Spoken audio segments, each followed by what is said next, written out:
Welcome adventurer, so you want to create a Barbarian class character. You've come to the right place. So first of all, choose character sheet you like. Then write in your character name and your player name, as well as Barbarian class, because, well, we already know we're gonna be making such thing. Then maybe if you already know what race you want to be, or background you're gonna choose, or even alignment, you can write in that as well. For this character, I'll leave these empty. Alright, now that that's done, first thing you must know, this character I will make as it is written in the book. First I'll choose my race, write in all the information, then choose my class, and of course write in all the information, and so on and so forth. Alright, so step 1, choosing a race. Well, when I think of Barbarian, well, which race would really benefit from being barbaric? Really, any race can be Barbarian, or any other class, that is. But to me, really, orcs stand out as really the most barbaric. Alright, let's take a look at Half-orc and what it has to offer for our character. As you would expect from many other games, Half-orcs or orcs in general are quite primitive as it goes, but well, they can be anything really.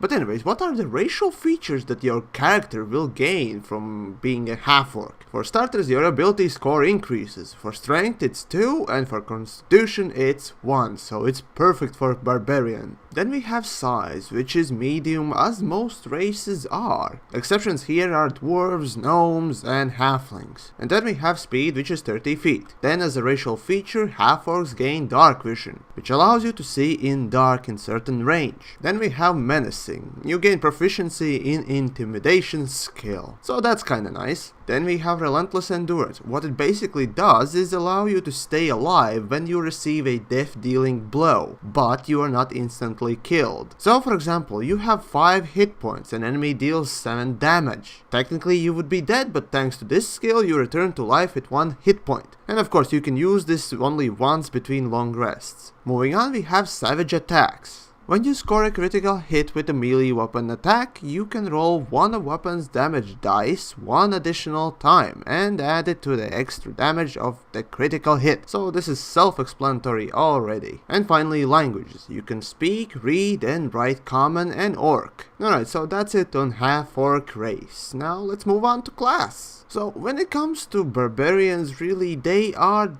dictated more or less in combat by their emotions, because they use them to call upon the berserk state and rage abilities. So essentially Barbarians are chaotic, but of course alignment wise you can actually make Barbarian into whatever you want, but as I said, Barbarians essentially use their emotions to fight. Here I have to mention that in first levels, when it comes to combat, Barbarians are one of the strongest, that's for sure, if not the strongest. But anyways, on level 1, Barbarian gains rage ability and unarmored defense. But before I go into that, you have to know that Barbarians have the biggest hit die, therefore most of the time it will have the biggest hit points. Now, when it comes to hit points, really on first level you take the maximum of your hit die and add your constitution. On next levels though, you have to either roll 1d12 or whatever your hit die is, or take above average number which is written down. For Barbarian it's 7, and of course either way add your constitution modifier again. Then when it comes to proficiencies, you are proficient with light armor, medium armor and shields, simple weapons and martial weapons. Your saving throws are strength and constitution, and you get to choose 2 skills from animal handling, athletics, intimidation, nature, perception and survival. Mind you that if you chose Half-orc like I did, you already have proficiency with intimidation, so there's no need to choose it again. From first level to 4th level, every class has proficiency of +2. And then it increases. So the way proficiency bonus works is whenever you want to use a skill, let's say intimidation, your DM will ask you to roll d20, then you will have to add your skill appropriate ability modifier, and if you're proficient with the skill, you will have to add your proficiency bonus. Then when it comes to backgrounds, of course you can choose whatever you want, but it is highly suggested that you take Outlander, as it fits the best. After all, Barbarians are not known to be be civilized. But anyways, when it comes to choosing your skills, I recommend just first of all go and write down all the skills you gained from your chosen background and then choosing the leftovers from your class. In this case, Outlander background offers you athletics and survival as skill proficiencies. So for my Half-orc Barbarian Gel, I chose perception and nature as my skills that come with my class. Now moving on to equipment, of course you can buy it on your own, but I recommend for first time players to stick with whatever your class recommends. So here you have to choose either Great Axe or any martial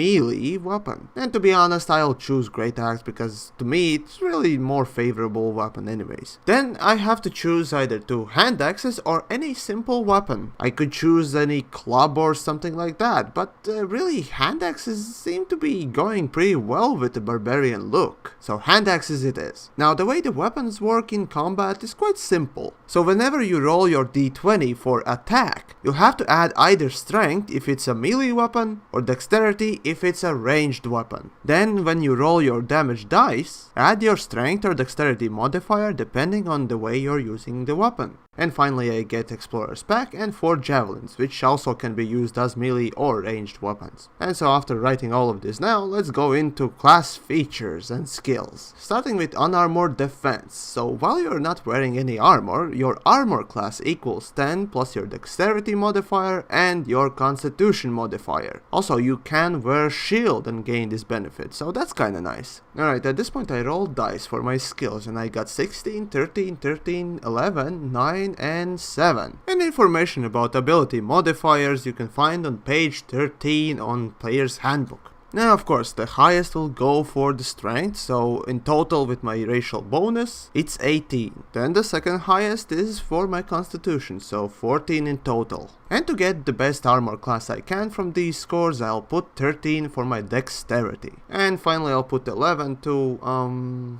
well, let's say intelligence, then wisdom will be 9, and finally charisma 7. So ability modifiers for my dexterity is 1 and constitution 2. So in total my armor class is 13. Alright, let's move on to rage ability, basically the most important thing in your class. In battle you fight with primal ferocity. On your turn you can enter rage as bonus action. While raging you gain following benefits if you aren't wearing heavy armor. You have advantage on strength checks and strength saving throws. When you make a melee weapon attack using strength, you gain bonus to damage roll that increases as you gain levels as barbarian, as shown in rage damage column on barbarian table. And probably best of all, you have resistance to bludgeoning, piercing and slashing damage. So essentially you gain half the damage from these damage sources. If you're able to cast spells, you can cast them or concentrate on them while raging. Your rage lasts 1 minute and it ends early if you're not unconscious or if your turn ends and you haven't attacked a creature since your last turn or taken damage since then. Also you can end your rage as a bonus action on your turn. So it's pretty much straightforward. You have to play your barbarian as more of a tank if you want to associate any gaming terms with that. You have to be on the front lines to protect your casters. Also, it's really good that you receive only half damage most of the time. And of course, extra damage from your rage ability is not that bad either. On later levels, your damage increases and you get to choose your archetype as well, but for now, let's just stick to level 1. Now that everything from class is written in, let's just go on to background. And for this, I chosen the suggested Outlander. Alright, so basically, backgrounds are what you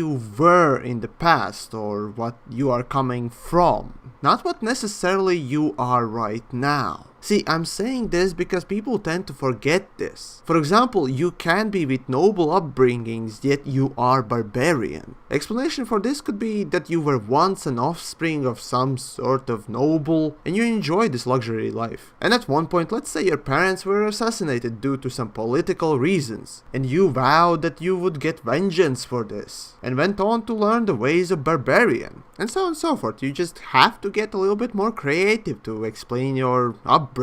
But anyways, when you're looking at any background, you'll see that you gain some skill proficiencies, tool proficiencies, languages, or equipment. So when it comes to skills, I already put in athletics and survival. From tools I gain one musical instrument, and one of my own choice when it comes to languages. On equipment I gain a staff, a hunting trap, a trophy from an animal I killed, a set of traveler's clothes, and a belt pouch containing 10 gold pieces. Then moving on, you have to choose your origin. And for myself, I rolled Trapper. Mind you that each background is a little bit different, so origin is only exclusive to Outlander. But yeah, this origin thing will come in handy when I have to explain what I was when it comes to roleplaying. And moving on, for my Outlander background, I gain a feature called Wanderer. So this basically allows me to find food and fresh water when it comes to feeding myself and a couple of other people. And finally we come to personality traits and so on and so forth. Here I have to mention that you don't necessarily have to take whatever is written in the book. You can think up your own story. Though I have to say that ideal probably either determines or at least have to correspond at how is your alignment chosen. But really this is when it comes to role playing. If you're playing a one-off, then it's not so important, but when it's campaign, be sure to choose correct one and actually write in the right one. So for my Half-orc Barbarian Gel, I chose Chaotic Neutral as alignment. So, from my ideals on Outlander page, I can choose either Change, Nature, or Glory. Rest of them wouldn't really make much sense anyways. Oh, and if you're unclear on how to fill your character page, you can also check out my character creation series, which in detail explains how you should fill each gap. So, in short, that's it. I hope I helped you creating your first character and everything. If you have any other questions, be sure to ask them in comment section down below.